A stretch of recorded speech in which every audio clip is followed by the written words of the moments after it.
बिहार विधान परिषद के नेता प्रतिपक्ष सम्राट चौधरी को अचानक प्रदेश अध्यक्ष बनाकर बीजेपी नेतृत्व ने सबको चौंका दिया।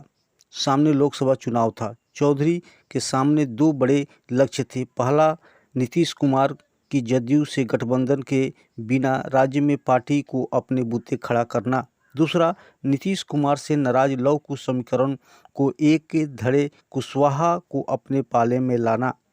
आज जब लोकसभा चुनाव के नतीजे सबके सामने हैं, बिहार के सियासी गलियारों में इस बात की चर्चा है कि सम्राट चौधरी लव कुश समीकरण बनाने में लगभग फेल रहे। इसके साथ ही बीजेपी का बिहार में जातियों का एक और प्रयोग आज असफल रहा। सम्राट चौधरी के नेतृत्व में बीजेपी को न केवल 5 सीटों का नुकसान हुआ, बल्कि वोट शेयर में करीब 5.5% की गिरावट हुई। बीजेपी का केंद्रीय नेतृत्व इस बात को पहले भांप गया था कि बिना नीतीश के लोकसभा चुनाव में स्थिति अच्छी नहीं रहने वाली।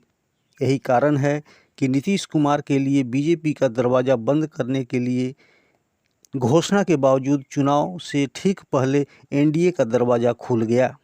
बीजेपी ने सम्राट चौधरी के साथ साथ उपेंद्र कुशवाहा को भी अपने पाले में लाई, लेकिन इसके बाद भी चुनावी आंकड़े बता रहे हैं कि कुशवाहा वोटर इस बार एनडीए से ज़्यादा लालू के साथ खड़े रहे। 2005 के बाद ऐसा पहली बार हुआ कि लालू यादव बिहार के लव कुश वोटर्स में सेंधमारी करने में कामयाब रहे। आरजेडी प्रदेश अध्यक्ष जगदानंद सिंह के छोटे बेटे अजीत सिंह ने नीतीश कुमार की पार्टी छोड़कर आरजेडी की सदस्यता ले ली है। अजीत सिंह लालू प्रसाद के जन्मदिन पर आरजेडी का लालटेन उठा लिया है। बताया जा रहा है कि सुधाकर सिंह की खाली सीट पर वो चुनाव लड़ने की तैयारी में है।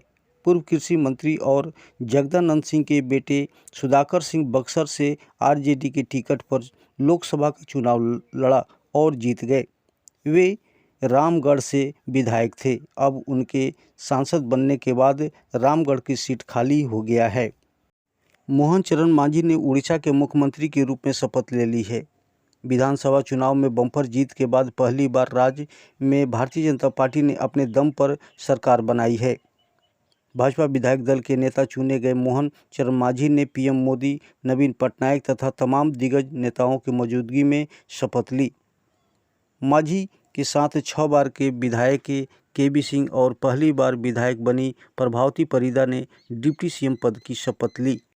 लोकसभा चुनाव में पहली चुनावी पारी में हार का सामना करने के बाद लालू प्रसाद की बेटी रोहिणी आचार्य ने अपने बच्चे से मिलने के लिए सिंगापुर जाने के दौरान कहा कि सारण की जनता ने उनका पूरा सपोर्ट किया है, इसलिए मैं जल्दी ही सभी से मिलने जाऊंगी और वहां के लोगों के लिए काम करूंगी।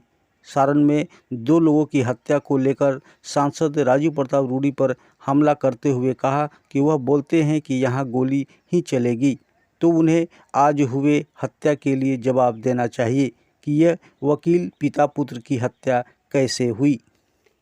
प्रधानमंत्री नरेंद्र मोदी ने पीएम किसान निधि की 17वीं किस्त जारी करने के लिए फाइल पर हस्ताक्षर किए। इस फैसले से 9.3 करोड़ किसानों को फ़ायदा होगा और लगभग 20,000 करोड़ रुपए वितरित किए जाएंगे। प्रधानमंत्री ने कहा कि हमारी सरकार किसान कल्याण के लिए पूरी तरह प्रतिबद्ध है, इसलिए यह सही है कि कार्यभार संभालने पर पहली फाइल किसान कल्याण से संबंधित है।